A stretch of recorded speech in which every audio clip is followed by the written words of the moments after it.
Hi, how are you doing? Look, I know it's been a long time since we last spoke, and I've been thinking about how much it sucks when you miss your friends.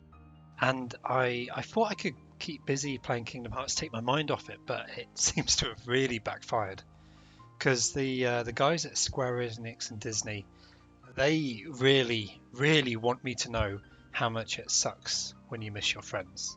It's a message that they can't help but hammer home right the way throughout this really weird, originally a PS2 game but ported to modern platforms, um, and they really won't let this message go.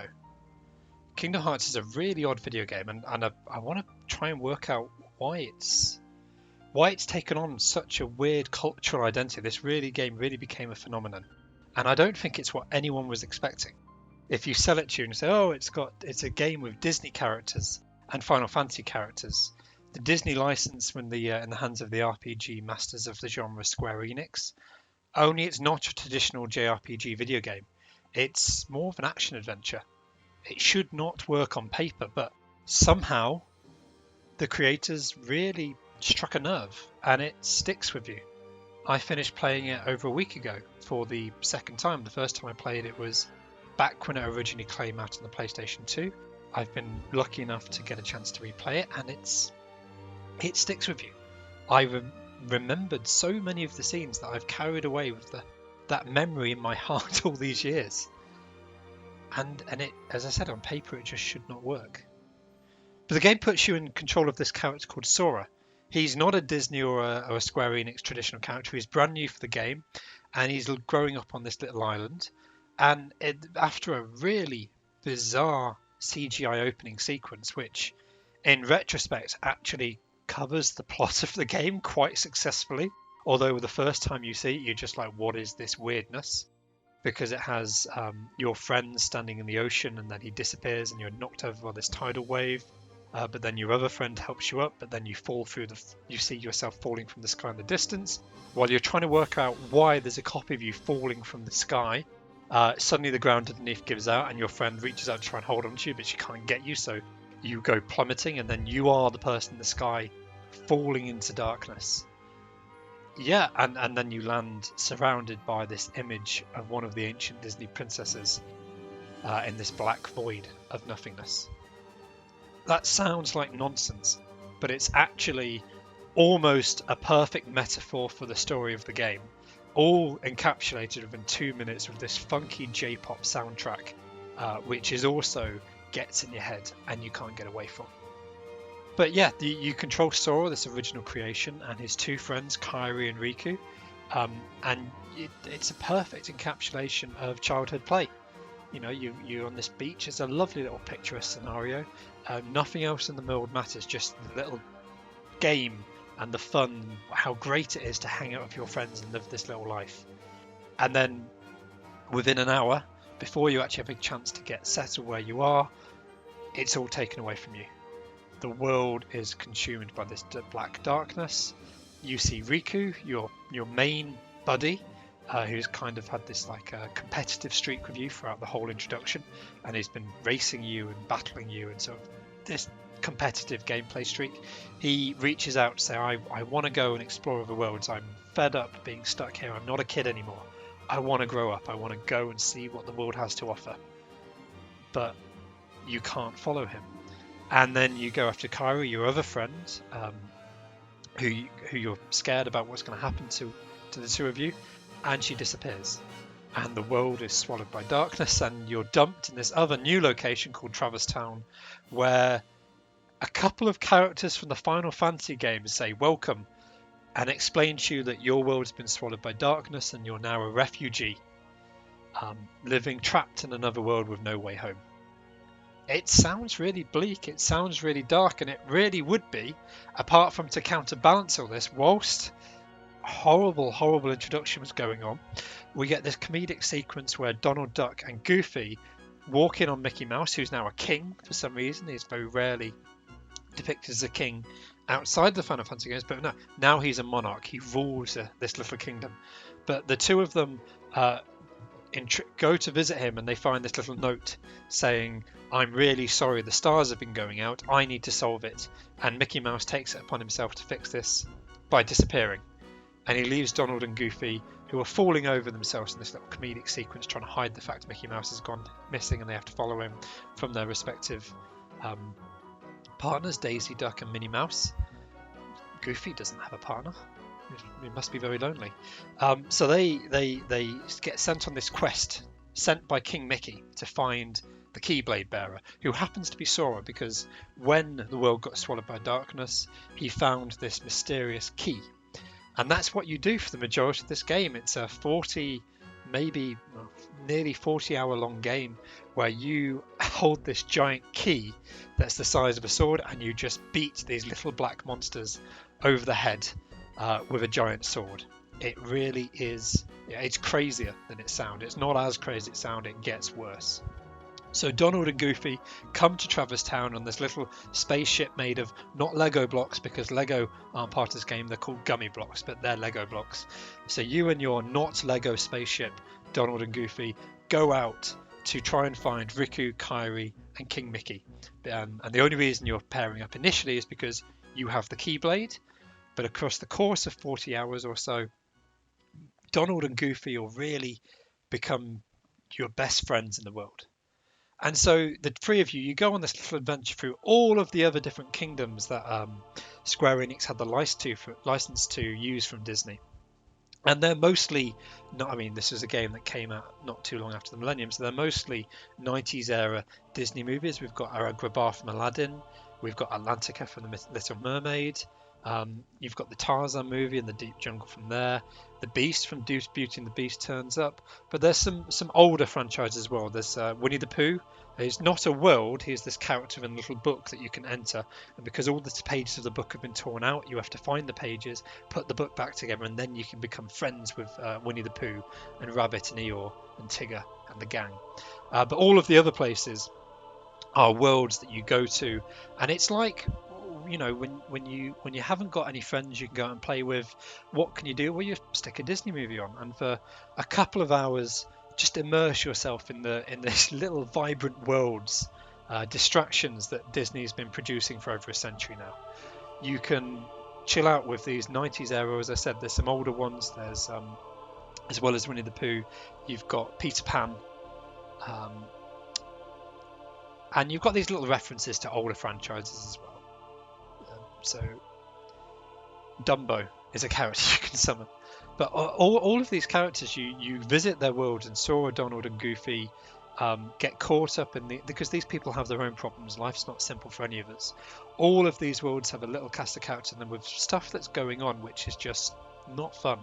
And so Sora's a nice guy. He gets a little bit ratty at first because he's upset that he just wants to see Riku and Kairi, and he doesn't see why he should get involved in all this other stuff. But pretty quickly he becomes to realize that life would be better if he just embraces these. So he goes out, meets these groups of people, helps them out for a bit, but ultimately they've got their problems, he's got his. What he cares about are his friends, and it's nice to meet new people. It's nice to go out and hang about and do something different and get a change of scenery. 1 minute you're in the desert and Agrabah and it's all nice, but you get bored of that. So just hop on over and you can be in the deep jungle and hang out with Tarzan instead. It's great, but it's not what you want to be doing. What you want is to find your friends. You want Riku and you want Kairi. And Riku comes pretty quickly, actually. He's not gone missing. He was actually found by Maleficent from Sleeping Beauty. She's this horrible witch woman who tells him that she can help him get what he wants, but he has to do stuff for her. So Riku sort of accidentally, by his own means, becomes this minion of Maleficent, and he follows Sora around, watching him, getting annoyed that Sora's made friends, when what Riku's done is he's made friends with Maleficent and Sora's made friends with Donald and Goofy. But Riku seems to be very jealous of the fact Sora's made friends. He feels replaced, even though he's also done exactly the same thing. So Riku eventually he tries to kidnap Pinocchio, who's been swallowed by the whale Monstro, because Pinocchio is a wooden boy, doesn't have a heart, and Maleficent tells him, or he does have a heart, but it's not a normal Maleficent tells him that he needs stuff like this to try and get Kyrie back, because Kyrie, it turns out, her heart's been swallowed by the darkness.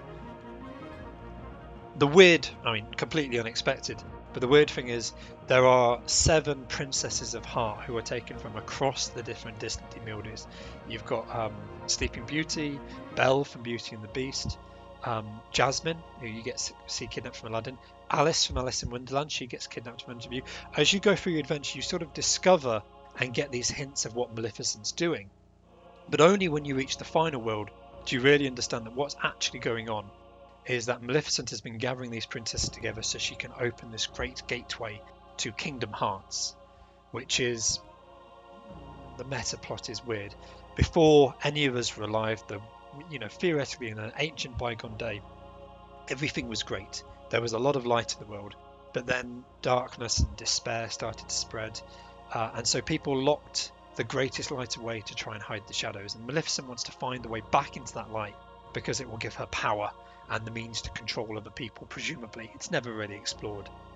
But just as she is on the verge of opening Kingdom Hearts, Riku gets possessed by this voice from behind the void, and you realise it's a voice you've heard before. A voice spoke to you before your world was destroyed, telling you that your world had been connected to the darkness, and throughout your adventure you've been sealing off different doors and different worlds to prevent the other worlds being connected to the darkness and destroyed. So at the very end, you go through this void. Maleficent is consumed by the darkness. Riku betrays her, but then he's possessed by this voice, who reveals that he was Ansem. Ansem, again, brand new character. As much as it relies on the Disney and the Final Fantasy cast of characters as a marketing crux, this game doesn't rely them on as a crutch to get you invested in the story. The stuff you really care about is original to this game. The stuff you really care about is Sora, Kairi and Riku and the emotional journey they go on.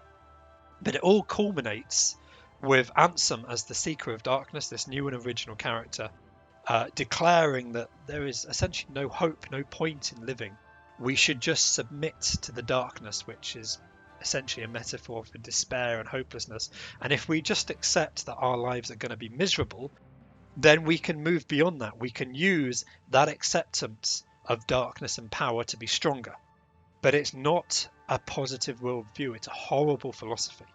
And so Sora really stands up as the champion of the light. He momentarily succumbs to darkness, but he finds his way out of despair, and he reconnects with Kairi and Donald and Goofy. And because this is a rather sexist young boy, and girls got to be protected, you can't let them see danger at all. Girls are not there to take part in adventures, they're there to be protected. Having rescued Kairi as this damsel in distress, deposits her in Traverse Town with the Final Fantasy characters he met and made friends with there, and says, no, I can't stay in Traverse Town. I would have hated it here. This is a horrible place, not my home. I don't want to be here. So I'm going to go on this adventure, but you're too precious. Stay in Traverse Town.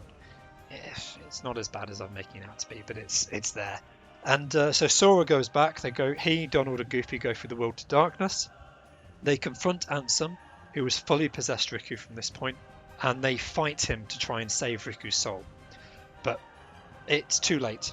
Ansem opens the door to Kingdom Hearts, fully expecting this giant darkness to engulf out and give him the power to conquer the universe. But no, Sora gives this long speech about I know in my heart that beyond the door is not darkness but light. And also Mickey Mouse and Riku. Mickey Mouse is not in this game at all until the final cutscene, when you see his ears, and he has a Keyblade as well. He just pops up on the far side of this door and goes, "Let there be light." But there's darkness as well as light behind the door, so close the door, don't let the darkness out. But Ansem is consumed by the light, disappeared.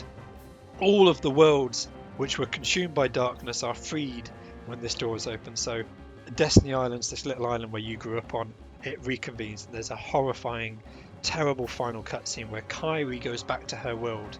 Sora reaches out to grab her hand, not to go with her, just because he wants to hold her hand, but he can't make it. So Kairi goes back to where she came from, returns to Destiny Island and all their other friends there, but Sora is left on his own. But it's not this isn't a game about despair. There's hope.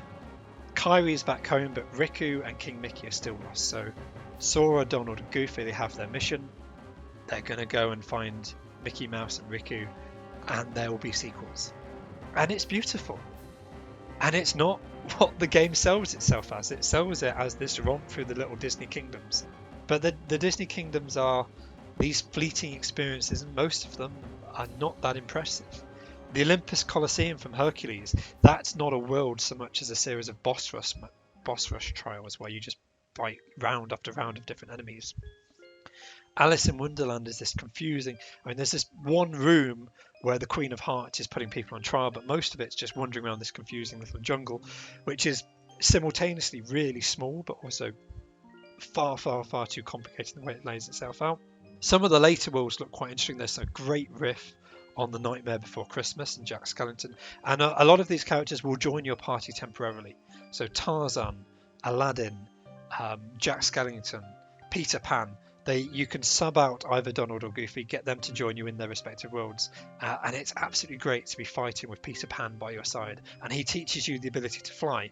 So within Neverland you can fly like Peter Pan can, and when you leave Neverland, even though you can't fly, you can still sort of glide around, so you can reach areas you couldn't reach before. So there's a bit of exploration. You level up as you go along, so initially you're just bashing people over the head with this giant key, but as you go on you get more and more techniques. Sora becomes this whirling dervish of keyblades spinning everywhere and magic attacks. You can cast fire or lightning or water attacks, or create this little whirlwind of arrow to protect himself from damage. It takes a long time to level up. The initial gameplay I didn't enjoy that much, but by the end I was grinning to ear to ear. This is a really, really fun game to play, and it's a really fun game to listen to as well. The composer is called Yoko Shimomura, and there are some Disney songs, but not as many as you'd expect at all. This is mostly stuff that feels like it's taken from a Disney movie, but it's actually, there's a lot of original stuff in it, and the original stuff is really good. It's, as I said it before, it's bookended by this J-pop Japanese song called Simple and Clean, which is an earworm, but there's also this terrible melancholic piano riff called Dearly Beloved, and just all of the song comes back to this central theme. It's horrible when you're missing your friends and you want to see them again, but you play it for the meaning. It's that the little messages behind these characters really, really drag me in. It's great. I can't recommend Kingdom Hearts enough, but I'm not recommending it because of the Disney characters. It uses them in the best way possible. Sora, Kairi, Riku, Ansem, okay, he's not the best bad guy in the world, and he just has this catchphrase, darkness. Everything's about darkness with him. But I really recommend, if you've got a couple of spare hours and you want to see what the philosophy of despair and neglect and how you can use nostalgia to hold off melancholy, but it itself is not enough. If you want to see all of that, but through the eyes with which a 10 to 15-year-old kid can get their head behind, this is a marvellous experiment.